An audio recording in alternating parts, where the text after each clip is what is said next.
Welcome to Abolition Now. We're going to start with some audio. This is a speech given by Vladimir Lenin in the March of 1919. We'll start the show in just a bit.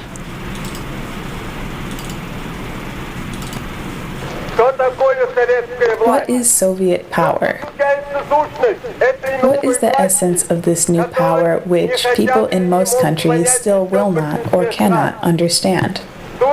The nature of this power, which is attracting larger and larger numbers of workers in every country, is the following.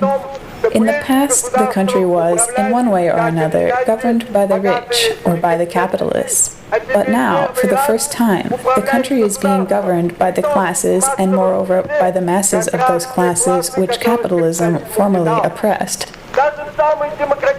Even in the most democratic and freest republics, as long as capital rules and land remains in private property, the government will always be in the hands of a small minority, 9/10 of which consist of capitalists, of rich men. In this country, in Russia, for the first time in world history, the government of this country is so organized that only the workers and the working peasants, to the exclusion of the exploiters, constitute those mass organizations known as Soviets, and these Soviets wield all state power. That is why, in spite of the slander that the representatives of the bourgeoisie in all countries spread about Russia, the word Soviet has now become not only intelligible but popular all over the world, has become the favorite word of the workers and of all working people. And that is why, notwithstanding all the persecution to which the adherents of communism in the different countries are subjected, Soviet power must necessarily, inevitably, and in the not distant future, triumph all over the world. We know very well that there are still many defects in the organization of Soviet power in this country. Soviet power is not a miracle-working talisman. It does not, overnight, heal all the evils of the past: illiteracy, lack of culture, the consequences of a barbarous war, and the aftermath of predatory capitalism. But it does pave the way to socialism. It gives those who were formerly oppressed the chance to straighten their backs and to an ever-increasing degree take the whole government of the country, the whole administration of the economy, the whole management of production into their own hands. Soviet power is the road to socialism that was discovered by the masses of the working people, and that is why it is the true road. That is why it is invincible.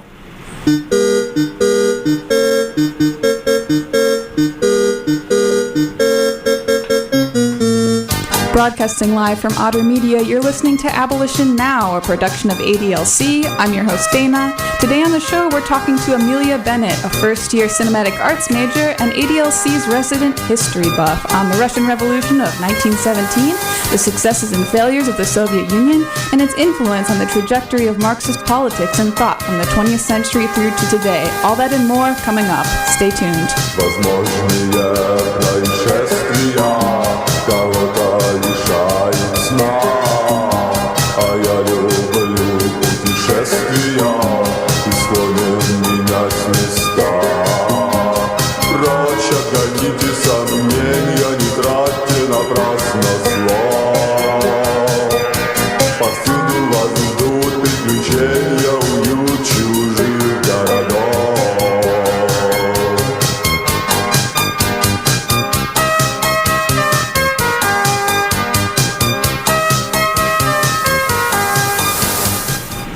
Welcome back to Abolition Now, where we first cover critical perspectives and histories that it's urgent for you to know about, and second, we provide the theoretical framework to connect the issues we're talking about to a larger project of ongoing global emancipation. Today on the show, we're talking about the history of the Soviet Union, its global significance, and what we can learn by analyzing this first experiment in what can be accomplished by a socialist revolution that successfully seizes state power.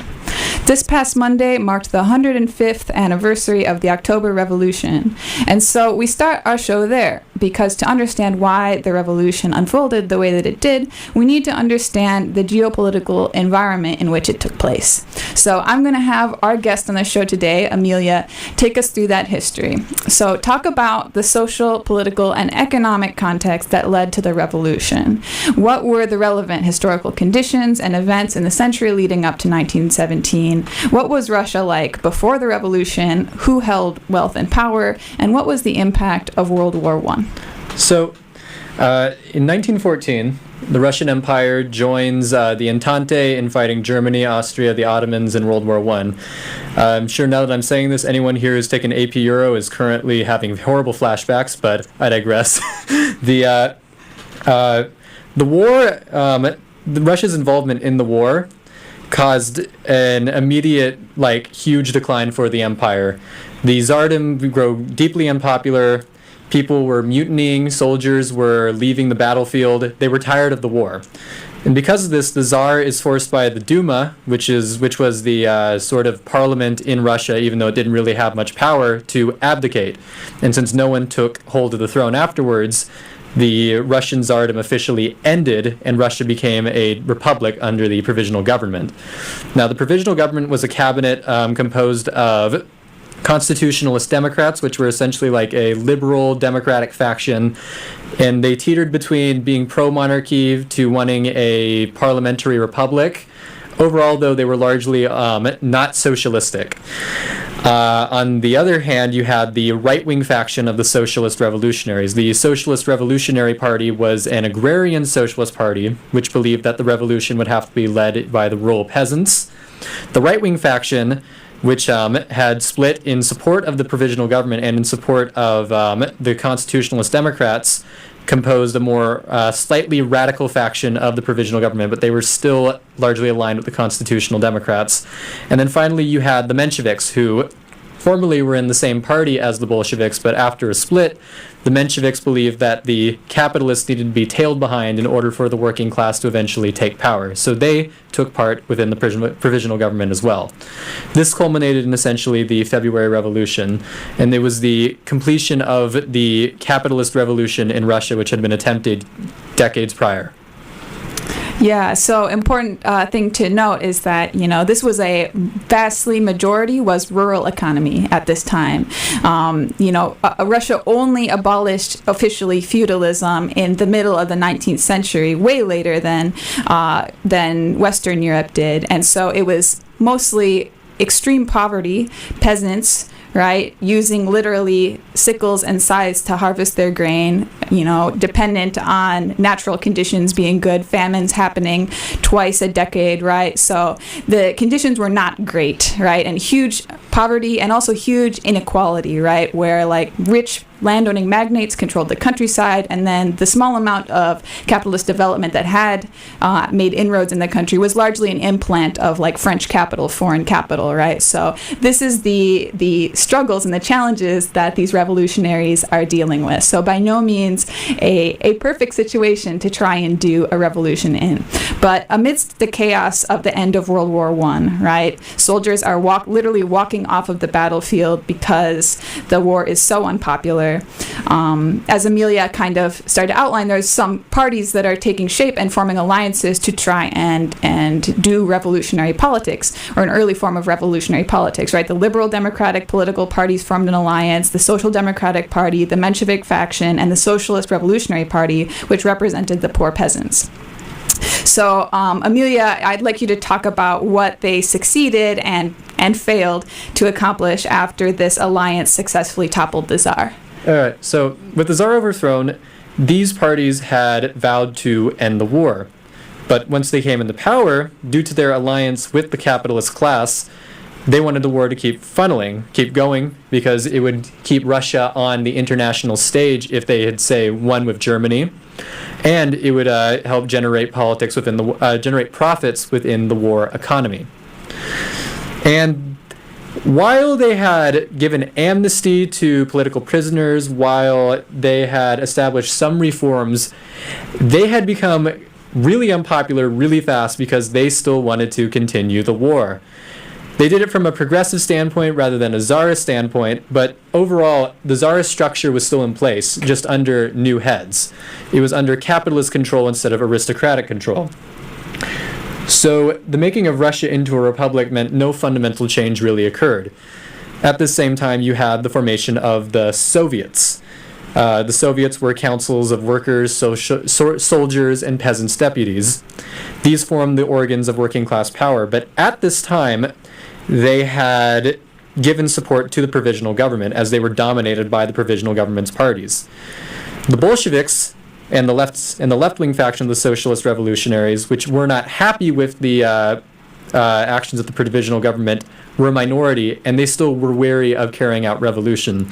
But this began to change when Vladimir Lenin, who had been in exile in Switzerland for 10 years at this point, had returned through Germany into Russia, and he called for the overthrow of the provisional government. And this is where the inter-revolutionary period and the dual power starts. So important also to give context about World War I and World War II were both essentially wars between capitalist powers, right? When the rich wage war, it's the poor who die, right? These were wars over resources, wars over markets, wars over colonies, right?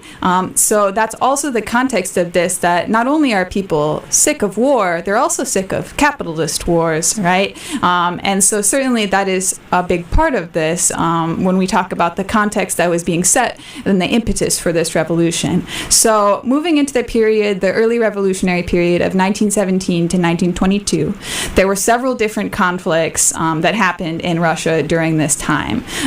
So to kind of pull those apart and not just view them as this monolithic revolution, because it certainly wasn't, I'm going to ask Amelia to take us through a timeline of what happened just during those years. Like, what is the difference between the February Revolution and the October Revolution? Who was the Red Army? Who was the White Army? Who are the key figures? All right.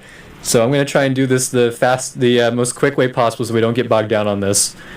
So the key figures here would be Lvov, who was the first head of the provisional government. Then he was succeeded by Kerensky as the chairman of the provisional government's cabinet. And then on the flip side, you have other big figures such as Lenin. You have Trotsky. They're seen as the main figures of the revolution. You have other Bolshevik party members such as Sverdlov, Joseph Stalin, all these major figures who had not become main players yet, but through the revolutionary process become big players.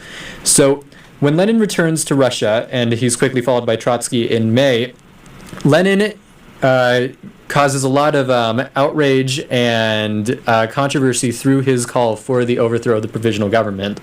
The Soviets had not had a single major force actually call for the Soviets to take control of the government.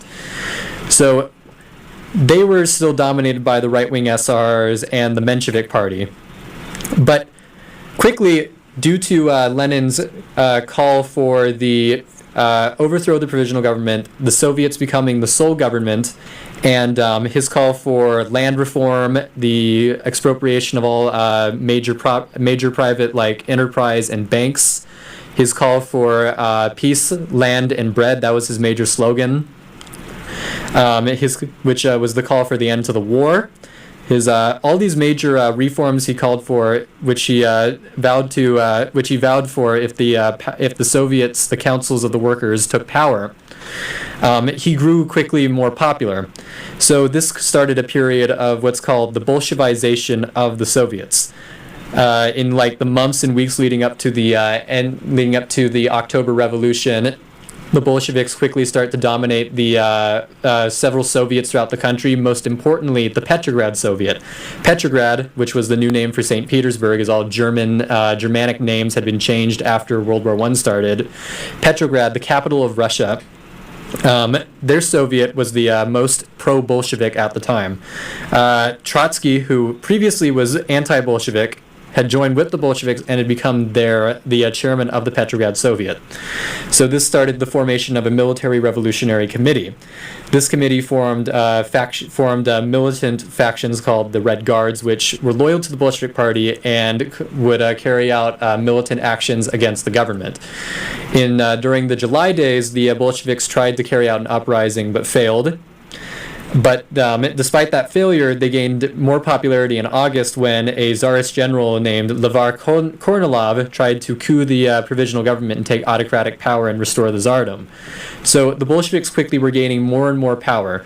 And alongside them, their allied faction was the left-wing socialist revolutionaries, which had split from the rest of the socialist revolutionaries due to their opposition to the provisional government.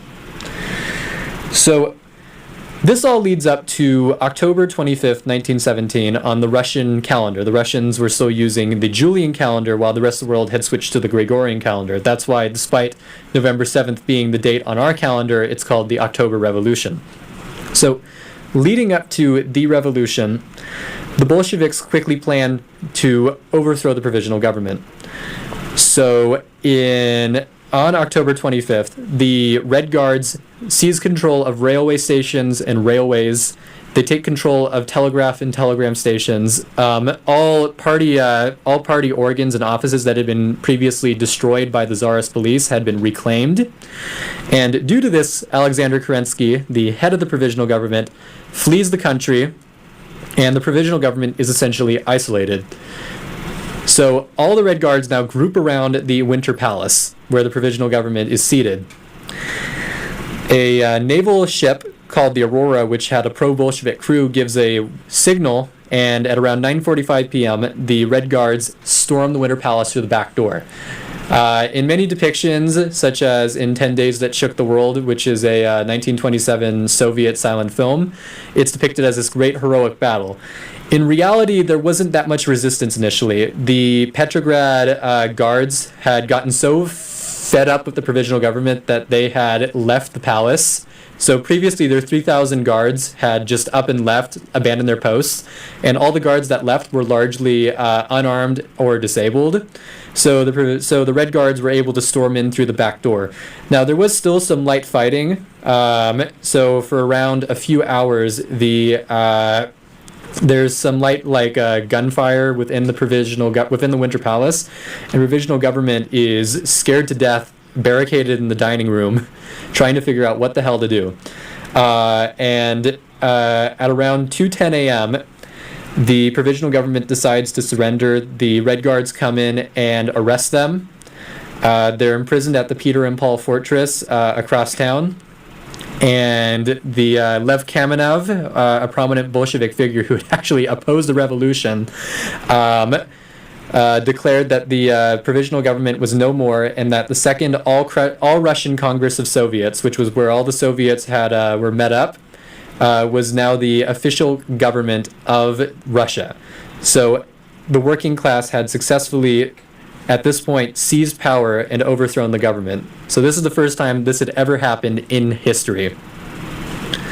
Yeah, and it's important to remember that they were also facing imperial capitalist hegemony in the rest of the world, right? So no sooner than this leftist revolution, this first of its kind revolution had taken place, than Russia was invaded by 4 countries. It was France, the UK, us, and Japan. Capitalist powers who were like, no way can the communist revolution succeed. That would not be good for our interests.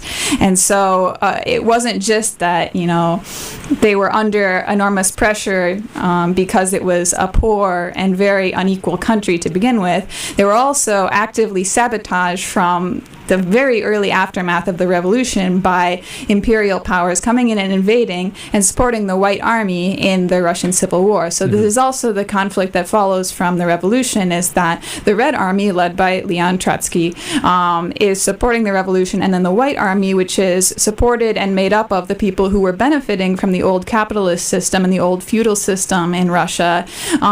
It was the reactionary backlash to the revolution. And so when the foreign powers come and invade, they do so in support of the White Army and in an attempt to crush the revolution. Now, against all odds, the Red Army, this ragtag kind of group, succeeded. And like Amelia said, they were very strategic about how they did this. They looked at what are the organs of the state that have control. It's like railways, post office, water, electricity. Let's take control of those, and then we don't need as much manpower to storm the Capitol, storm the Parliament, to be able to leverage our success. So it's also important, as Amelia has been kind of talking about the influence of the Bolsheviks, right? These were students of Karl Marx, right? They were educated people who had learned about socialism from Western Europe, and they were determined to build it in Russia, right? So the October Revolution was different from the February Revolution in that it was truly a socialist revolution, right? Their goals, were bread, peace, and land. They wanted to guarantee food, education, housing, healthcare to the people. They doled out private property on a scale unseen and unparalleled ever since. So just a little myth that this was a revolution against private property. The first thing that they did was to seize the property from the rich magnates that had dominated the countryside and hand it out to individual peasants to create independent farmers who owned their own land and could profit from their own labor. So the next question that I'd like to pose to you is just to talk a little bit about what the early revolutionary government did in accordance with socialist principles, and then, of course, where they also departed from, like, orthodox Marxism, right, where there's obviously something different than Lenin is doing here.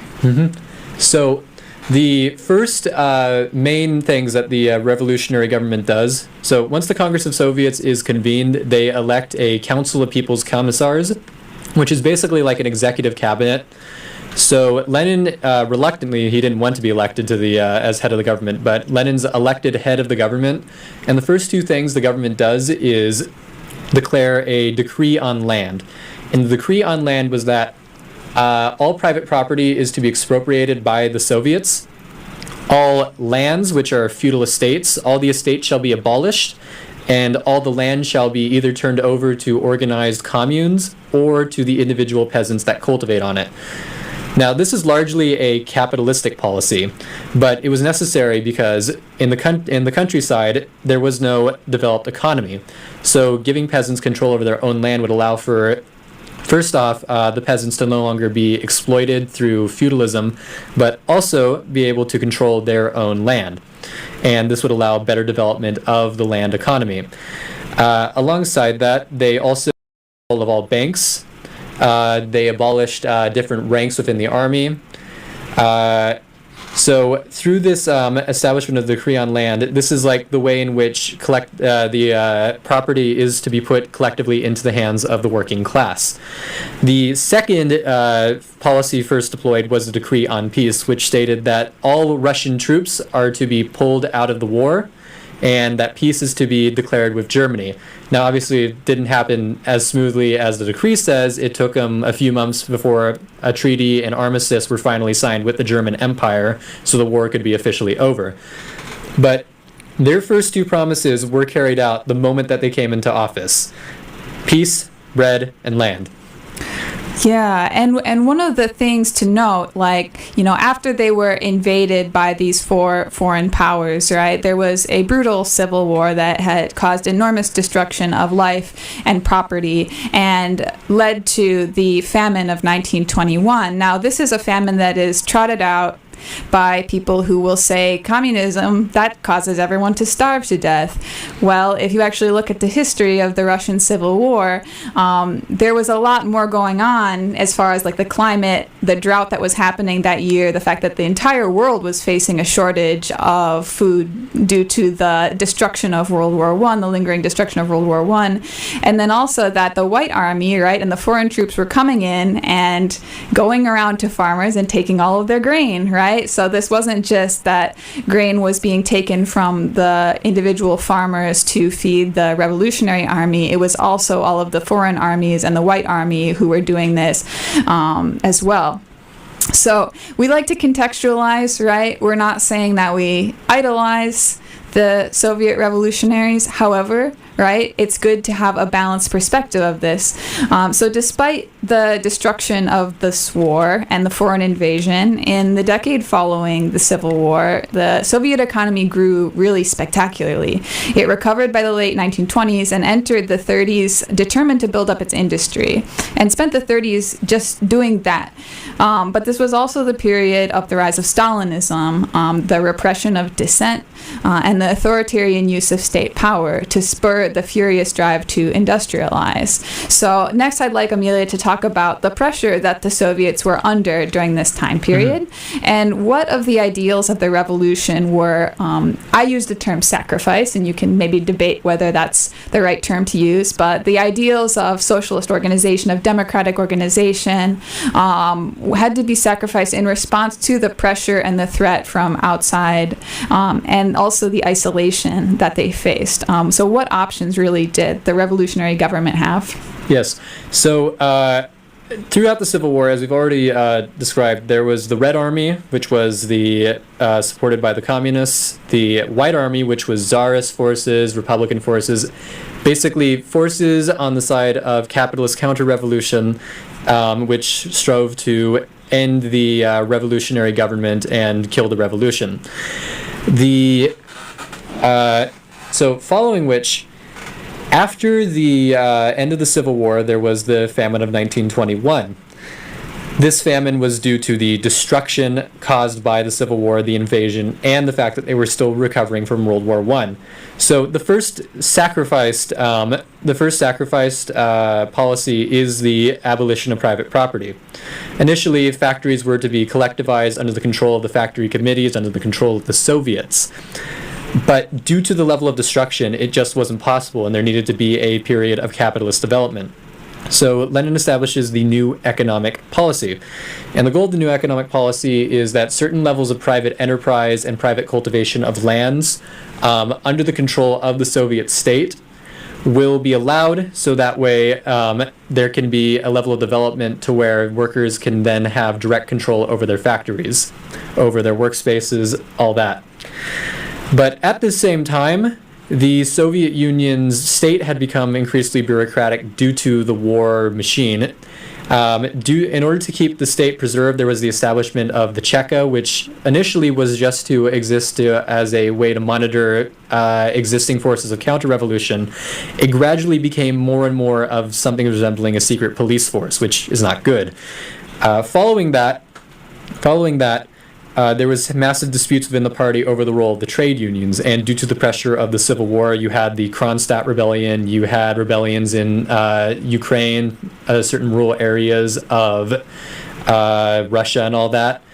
The Soviet Union, the Soviet government put a ban on all factions within the Communist Party, and that led to a sort of monolithic formation of the party. Alongside that, you had more bureaucratic organs and departments formed in order to keep the state unified.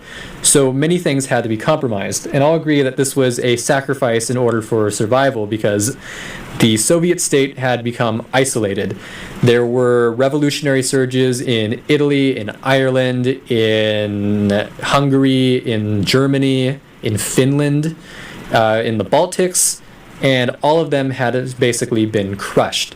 So you had the Soviet state with one ally, and that was Mongolia, and Mongolia was in a worse state than they were, so it was not good. So because of this, the Soviet Union had to rely less on a world revolution and more on building up their own state, their own economy, and that was all fine and good. The problem came within the mid-1920s with the rise of Stalin. Due to the bureaucratic nature of the state that caused it to degenerate, and Lenin quickly falling ill, Stalin had become general secretary of the Communist Party.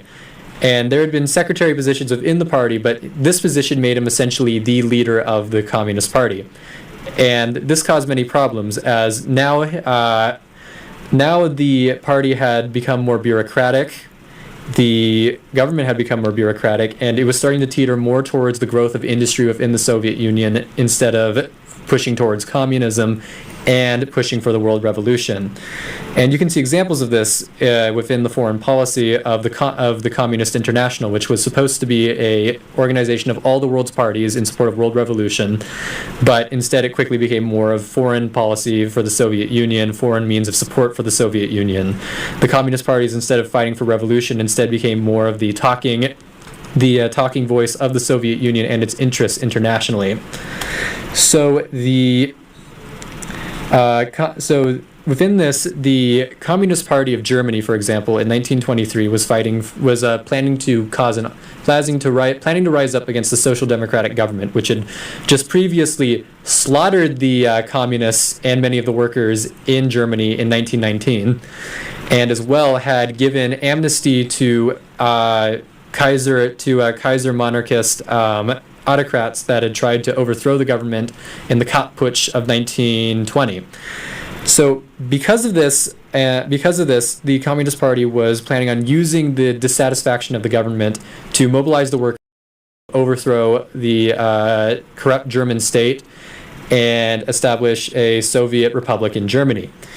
Well, the Communist Party, and in turn operating under the Soviet government, did not really want this to happen because they were worried due to any risk of it happening, it would due to any risk of it failing, the Soviet Union would become more at risk from the international community. And this essentially was betrayal of the world revolution, because if the revolution had occurred and used the dissatisfaction of the German people, we likely could have seen a socialist Germany, which could have mitigated the events of 1933 a decade later and the rise of the Nazis. So this is in one way where I'd say revolutionary principles weren't sacrificed, they were betrayed. And in turn, within the Soviet government, due to the ban on factions, a lot of dissent within the party, largely led by Leon Trotsky, had been suppressed, and many former leaders of the revolution had to either go into exile or were systematically executed from the mid-20s to the 1930s. So it's seen here that the Soviet government had gone from a socialist state into something more resembling a capitalist state.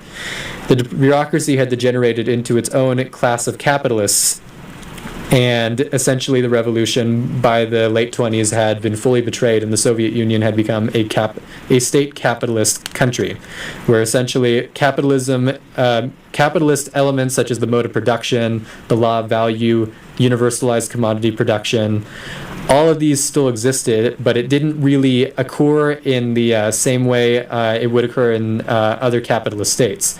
Many people characterize it as a transition to capitalism. It was not exactly fully capitalist, but transitioning back into it.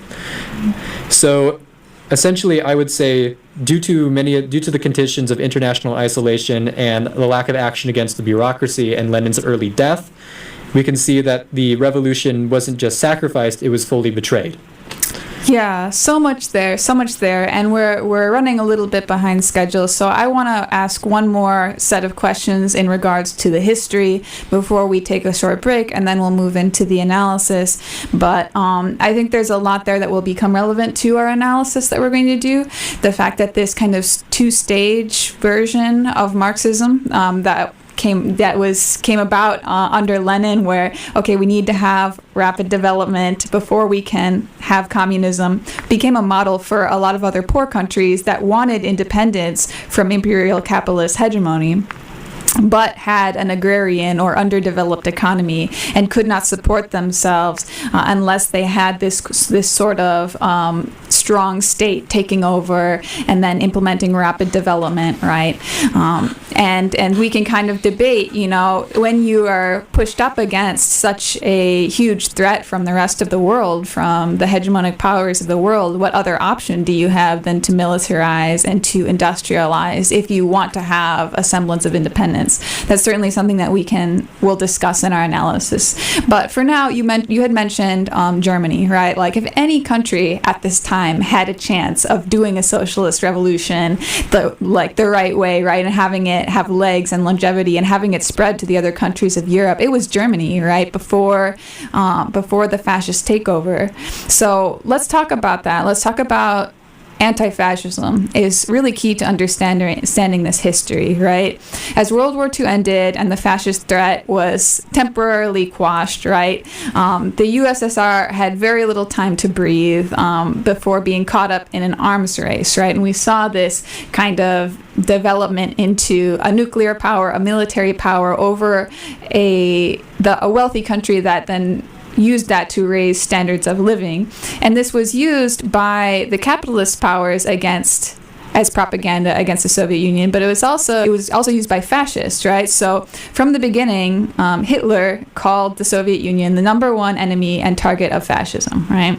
And true to their word, Germany attacked the Soviet Union and they marched all the way to Moscow, right? And this caused a tremendous amount of destruction of property, right? But I wanted to ask about the outcome of that, right? And also the alignment that we saw between liberal parties, right, across Europe, letting the fascists walk into their parliamentary governments and take over because it was a solution to the communist problem. They would rather side with a fascist than let the communists exist in their country, right? And we see that up to today with the global rise of right-wing populism, right? And liberals seeming to have learned nothing from history. So let's talk just generally about like the history of fascism and anti-fascism and this as the context for the development of the Soviet Union, and then we'll take a break and then we'll go into more analysis. Mm-hmm. So fascism started to rise in the late 1910s, early 1920s. The earliest form of proto-fascism, I'd say, would be the Freikorps, which were Freikorps or Freikorps, whatever, it doesn't matter. Which were a military faction of Kaiser loyalists in Germany, who were deployed by the Social Democratic Party to kill the Spartacus group, which was a group of communists trying to establish a Soviet government in Germany. They carried out a brutal destruction of any revolutionary power. They carried out brutal destruction of all Soviet power within Germany in 1919, and they killed Rosa Luxemburg and Karl Liebknecht, who were former members of the Social Democratic Party, in 1919. So essentially, this formation of the Freikorps, these Kaiser loyalists, gave way for inspirations for other fascist groups. So this gave inspiration to Mussolini by forming the Black Shirts, which carried out which operated underneath the National Fascist Party in Italy and carried out the March on Rome in 1922, which established the fascist dictatorship of Mussolini in Italy. And then this gave inspiration to Hitler in 1923 to carry out the Beer Hall Putsch, and then 10 years later helped him rise to power in 1933. So fascism holds its ground in anti-communism, and this anti-communism was given basis by the liberal and social democratic parties in Europe. Now, I don't want to say like every liberal or social democrat is inherently fascistic, as that was an error spread by a lot of Marxist-Leninists in the 1930s who said social democracy is the left wing of fascism, and that actually led to communists getting isolated and helped add to the rise of fascism. But fascism emerged from a sort of deep-seated anger within the middle class at the capitalist crisis that had formed, and it helped give way for the financial institutions of the more wealthier capitalists to mobilize against any threat of communism, to establish a form of capitalism at its most violent and at its most unrecognizable compared to the so-called ideas of freedom and liberal democracy that capitalism is praised for. Yeah, so much there again, but we see so many parallels between this history and our current moment, right? Because always the way it went in Italy, the way it went in Spain, the way it went in Germany, was that the liberal parliamentary government said, oh, this fascist guy, we can control him, right? Like, he's better than the communists, right? The people want something. They want something other than what we're able to do as a deadlocked parliamentary government. Rather than have a communist, we'll choose this fascist and we can control him, right? And we saw how that went, right, for places like Germany, right? And so now look at places around the globe, at our own country, right, where the same thing, we see the same exact thing happen. We would rather have Donald Trump than Bernie Sanders, right? As if Bernie Sanders is a communist, right? But anything that resembles a redistribution of wealth, anything resembling, something that challenges the bottom line of the capital class is a mortal threat to not only that the capitalist class, but also like the liberals that are their ideological support. So all of that is going to come back up in our analysis. We have about 20 minutes left in the show, so I'm going to play some music right now. We're going to stay hydrated, and we'll come back in a quick minute to dig into more analysis. This is Abolition Now. Stay tuned.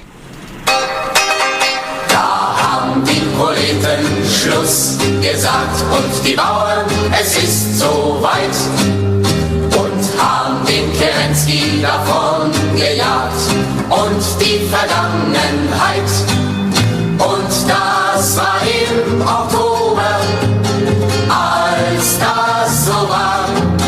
In Petrograd, in Russland, im 17er Jahr.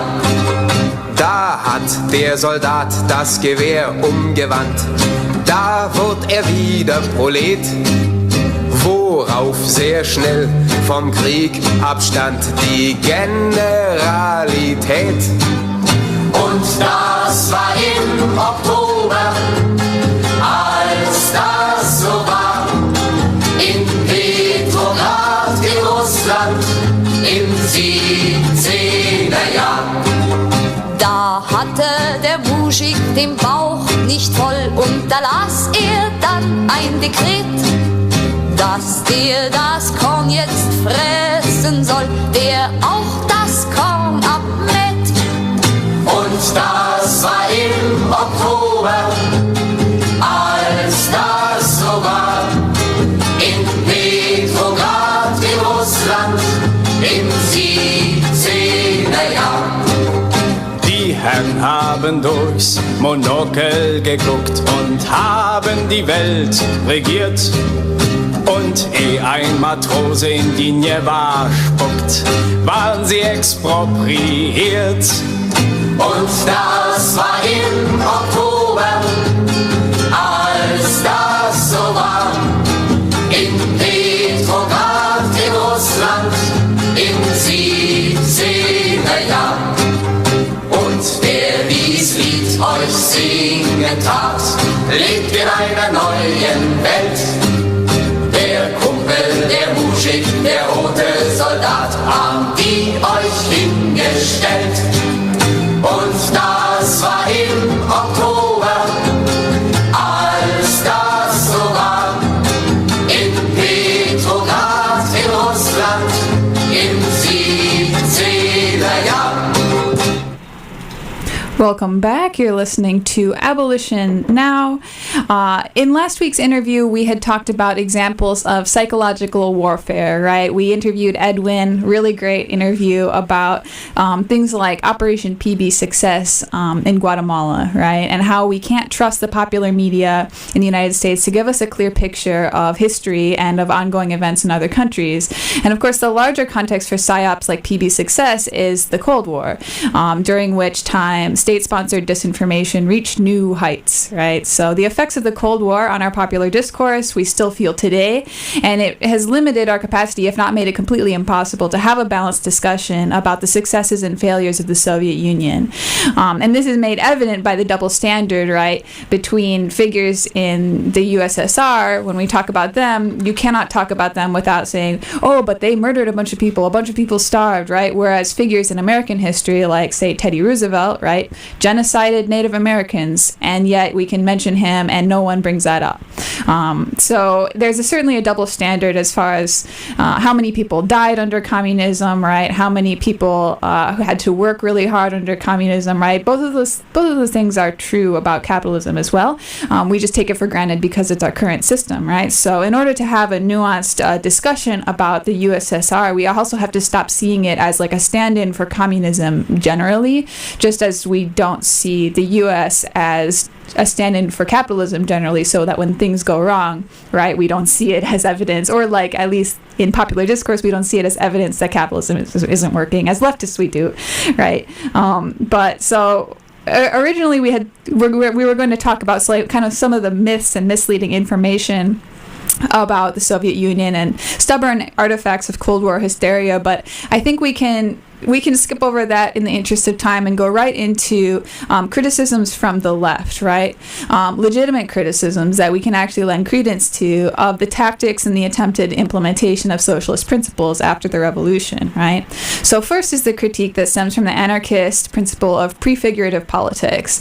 So this is a criticism against vanguardism, right? Against the idea that revolution can happen without having the mass of people conscious of their class identity, right? The Leninist approach is that instead of the workers themselves rising up and abolishing the state, the Communist Party will take over the state and then educate the people, give them what they need, and then manage and develop industry until there is sufficient class consciousness for the state to wither away, right? So when, as we saw, the state did not wither away, it metastasized into authoritarianism, we anarchists tend to see this as vindication of the idea that a prefigurative politic is necessary and vanguardism sucks. But as we've discussed, there are far too many variables happening, right? Outside pressures, right? Material conditions, right? That we can't really draw that definitive conclusion just from this one example of the USSR. So I think a more nuanced way of framing this critique, right, is to simply see this as evidence of the potential pitfalls of vanguardism, like the dangers of vanguardism, rather than to see like it as an inevitability. So talk a little bit about the concept of vanguardism and the defense of it from this anarchist critique. So the concept of vanguardism is essentially that the working class on its own can't really establish full class consciousness. It can establish trade union consciousness, it can establish unity among itself, but it can't really lead a revolution if it doesn't have full class consciousness. So the goal of the Communist Party here is to unify the workers into a political formation, a political party, similar to how, like in the French Revolution, the capitalists were unified into the Jacobin Party. So the Communist Party takes the organizes the working class out of its most advanced and most politically active sections, and then uses that to spread the ideas of revolution to the rest of the working class and aid them in the establishment of workers' councils to form the basis for a new state, the establishment of trade unions in the trade union struggle, all that. A common critique of this is that it's elitist, or that it does not see the workers as the organs of the revolution. A lot of it is there is a kernel of validity to that in the application of vanguardism, but vanguardism on its own doesn't really see the need for a communist party as the idea that the workers can't carry out the revolution on their own. It's more the idea that the workers need a basis of unification, a nucleus to sort of atomize around, in order for them to be unified to carry out a successful revolution. Now, the kernel of validity I want to talk about is the way in which the concept of vanguardism can degenerate into rearguardism. With the Soviet Union, after the Communist Party had taken power, it had become more monolithic after several years. This was because of all the things mentioned beforehand, the international isolation, but the main issue that led it to degenerate into a monolithic means of suppression of the workers was due to the fact that it had become more increasingly bureaucratic, due to the fact that this was the first time that a working class party had ever held power over the state. So it had become more monolithic due to the ban on factions, due to various other things, and it didn't have a proper means of keeping itself connected to the working class. So there are means of which that so through this, it becomes a rear guard. It stands behind the workers and tells them, do this, do that, do all that. And that's not really what the concept of a vanguard is supposed to be. But the fact of the matter is that that's what happened. And in understanding the conception of a vanguard, you have to recognize there is that risk, that there is a danger of vanguardism. Yeah. Another common critique that you'll hear from anarchists of the Russian Revolution, as well as from critical theorists like Gramsci, for example, is that rather than this Leninist view of the state as the tool of one class to rule over the others, the state is viewed as a class in itself, with its own unique class interest in its own preservation and power. So this criticism essentially excludes the possibility of a workers' state, and the idea is that once you take up state power, your class interest changes from that of the working class to that of the state. So no matter how committed you are to the ideal of a workers' revolution, so this criticism goes, you will have an inherent unavoidable interest in maintaining your own position of power once you have it.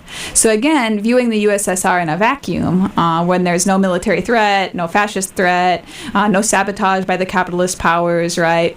The fact that in this case, seizing state power eventually resulted in authoritarianism, again, appears as vindication of what us anarchists, have predicted would happen since before the time that Lenin was even born. The conflict that the revolution had sought to resolve would simply be replaced by a new conflict, one between the dominant state and party on one hand and the mass of working people on the other. So the Gramscian version of this critique is to do away even with the idea of two binary or static classes altogether, and instead see many shifting classes as what Gramsci called historic blocks, quote unquote. They're processual alignments of interest rising and receding from hegemony, right, across these historical juncture points. That's Gramsci's term, not mine. A lot of jargon. But basically, in this view, whatever class or historic block is hegemonic at a given time or place will have an interest in preserving its own hegemony and waging ideological warfare against any counter-hegemonic force. Now, you may deem this outcome to be either good or bad depending on where your interests align with, if they align with the hegemonic class or not. So this is kind of a value-neutral description of power dynamics, not saying that if a class is hegemonic, it is necessarily bad. So I think the interesting question that Gramsci's theory raises, and also the anarchist critique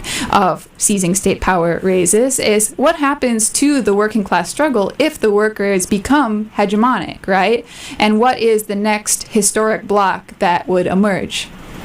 So, my 2 cents on the take that once you inherently take state power, you're going to become the suppressor, is that it's kind of right, but also kind of wrong. So, my issue with the whole entire anarchist conception, or hell, the main conception of that, is that it all rests under the power corrupts paradigm. The way I see it is that power doesn't corrupt, power reveals. So you take a look at past revolutions, the feudal revolutions, when the populares took control of Rome and started carrying out the suppression of the slave owners. You take a look at France, the Jacobins, which represented the capitalist class, carrying out the overthrow of the aristocracy and carrying out the reign of terror. The main way that I see it is that these show that the class interests of these exploiting classes was always exploitative. The way I see it with the working class, however, is that when the working class takes power, there is a danger of it degenerating. Because the forces aligned with the capitalists are always trying to regain power. So the issue comes here is that when the working class takes power, how does the working class establish its own hegemony, its own block, without it causing a degeneration? And that's the thing that we need to keep in mind here, is that when the working class takes power, we can't just expect, once the working class takes power, then socialism is guaranteed. Full collectivization of all toothbrushes, etc. You can't expect what the Bolsheviks did. The Bolsheviks, when they came into power, they expected Germany, Hungary, they expected most of Europe to follow alongside them, but they didn't. And so what we need to keep in mind is that there's a risk of isolation. So the way in which the proletariat should keep its hegemony, and so that way it doesn't end up in a situation where you have Stalinism and all that taking control, is that the working class needs to always be on its toes and fight for hegemony. So when the working class keeps power, it needs to make sure that it has organs of its power kept in the hands of it. So when the USSR started to become more bureaucratic, you had less power in the hands of the Soviets and more in the hands of individual departments. There was the Department of Economic Planning, the Department of Safety, the Cheka. Instead of the workers having their own militias formed to keep power, instead you had it in the hand of basically what was becoming a secret police force. So what we need to keep in mind when looking at the October Revolution is that this was the first time the working class had ever held power. No one knew how this was going to happen, and that the working class needs to keep its unity and keep control of the state through the organizing of its own organs, independent of the party. The working class needs to always be connected to the party, but the party can always become a monolith. So in order to do that, there needs to be independent means of dissent. As well, I think that the Communist Party should have factions allowed when it stays in power, so that way there's always means of dissent within the party as well. Many people, of course, may be a bit skeptical of the idea of, the working class, the Communist Party is the only party. I necessarily think that there should be organizations that form a means of alternative or opposition to the party, but the way I see it, the working class isn't like the capitalist class. We have different bourgeois parties, in Europe, parliamentary republics, parliamentary states, you have a bunch of competing parties. In UK you got Labour, Conservatives, Lib Dems, UKIP, all that. Here in the United States you have two parties that basically have the exact same politics, almost, that both fuck over the working class. So as you can see, having differentiating parties is just because the capitalist class is inherently divided. The working class, due to its opposition to the capitalist class, stays united, and that's why there's the need for the single Communist Party. But I do believe that there should be means of independence, means of opposition, and that they shouldn't get suppressed like what happened during the Russian Civil War, so that way we don't run the risk of it happening again. A lot of what I'm saying, I know, is open-ended, because in reality, we don't know what the hell is going to happen when the next revolution comes. We don't know how the hell it will happen, but it certainly won't happen the same way it happened in Russia. In Russia, the bourgeois revolution had just been completed. There was still a world. It was an underdeveloped and destroyed economy still trying to develop out of feudalism. We look here in the United States, we're not in a period of world war, hopefully. We've long finished our bourgeois revolution centuries ago. So all that's needed now is the working class revolution. We have a developed capitalist economy. If it were to happen here, it won't happen like in Russia.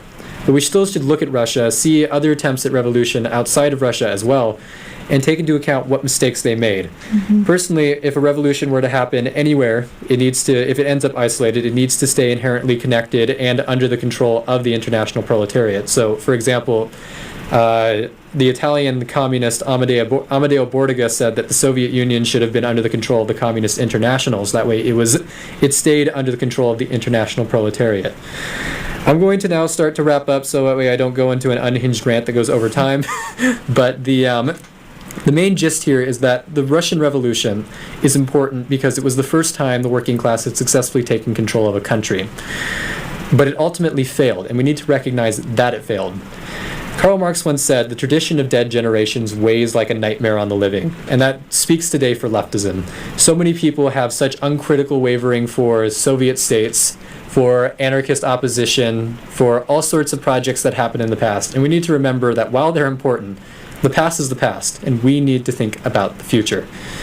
Take it away, Dana. Yeah. Oh, that's so great. Yeah, I love the way that you ended on that. For me, I think of the Derrida specters of Marx, right? That we're always haunted by the failures and by the unfulfilled revolutions of the past, right? So rather than have these weighty labels that box us into how a revolution has to happen, or what Lenin would have wanted if he was still alive today, or what Marx would have really wanted, right? Or Marx said this on page 395 of Capital Volume 2, right? Like, that's very unproductive, right? But as we have learned from our actions that we're doing on campus, through our organizing efforts, is that direct action, right? Direct action taken by people organizing around shared interests, right, fills people with a sense of purpose, right? It sparks class consciousness. It inspires self-determination. It develops new kinds of social relations. It builds solidarity. It fosters bonds of mutual aid. Through direct action, people develop these capacities within themselves to go on and reproduce them in their homes, workplaces, and communities, right?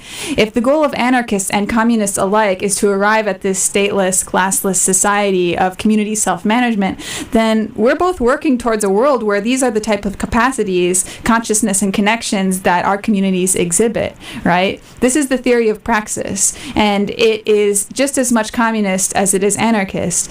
I think the conclusion that we can safely draw from studying the example of the USSR is that the aforementioned consciousness, solidarity, and mutual support of the population is necessary to produce a communist society, whether these things are organic or whether they can be engendered through the force of the state, or whether the corruptibility of state power is inevitable, or if it could be accomplished by a revolutionary vanguard.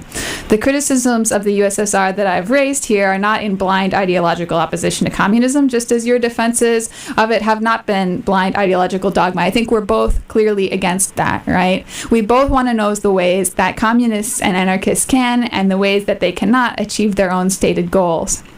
So my takeaway, in short, is left unity, right? Not only again in uniting towards our shared interests, but also to be united in defense against the global threats of fascism and capitalism, because as we're seeing, history repeats itself. So if you don't learn your history, you are doomed to repeat it.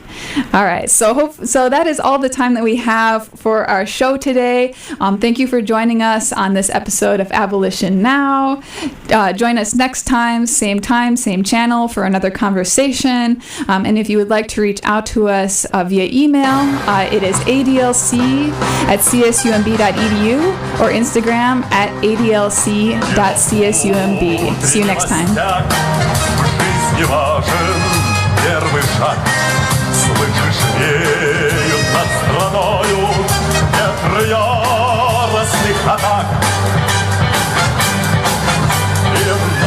Продолжает собой, и сердцу тревожно в груди. И Ленин такой молодой и юный октябрь впереди. И Ленин такой молодой и юный октябрь впереди. Есть летит во все концы, вы поверьте нам, отцы.